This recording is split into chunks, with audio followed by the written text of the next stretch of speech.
Afternoon. Thank you for joining us here on the News at 4. I'm Shira Matsuzawa. And it was a busy day yesterday as voters turned out to cast their ballots on a number of big local elections across southern Idaho. News Channel 7's Jude Binkly joins us now with some of the results from some of the most highly watched races. Jude. Well, Shira, Ada County saw a record turnout for a local election with about a 36% voter turnout. And those voters made their voices heard, and we also heard from some of the candidates. A contentious Boise mayoral race dominated discourse on Election Day, with challenger Mike Masterson conceding a few hours after polls closed. It's been a hard-fought campaign.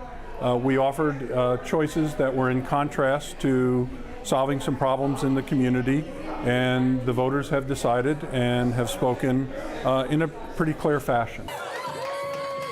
Mayor Lauren McLean defeated Masterson by 12 percentage points. During her victory speech, McLean outlined her plan for the City of Trees over the next 4 years, highlighting her focus on affordable housing and preparing the city for the future. We'll continue to make sure that we've got jobs that'll carry us today and well into the future so that we have opportunity for everyone.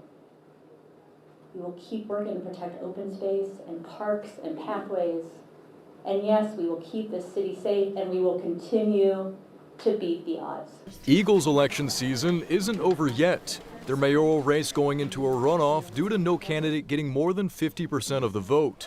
The runoff will take place the first week of December between City Council President Brad Pike and incumbent Mayor Jason Pierce. Having 4 people, it's so hard to get 50 plus 1 in any election.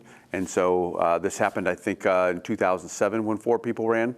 And so it was kind of expected to happen. Also in Ada County, a bond to expand the Ada County Jail failed by less than 1%. The bond needed a supermajority of voter approval to pass. Moving to the 2C, voters in Middleton turned out to approve liquor by the drink, which will allow bars and restaurants to serve liquor, with 70% of voters choosing to line up for liquor. Middleton voters also approved a supplemental school district levy, and another school district levy in Nampa also got the thumbs up from voters.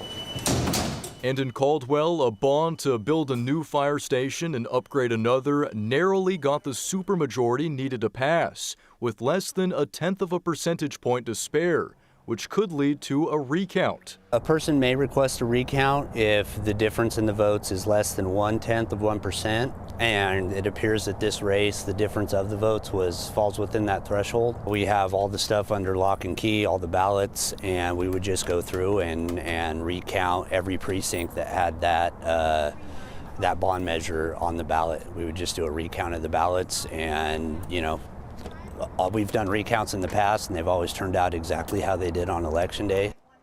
And there were a lot more races on the ballot that would take the entire show to get into. So, Shira, we've got the results from every race online at KTVB.com. Yeah, thanks for breaking that down for us, Jude.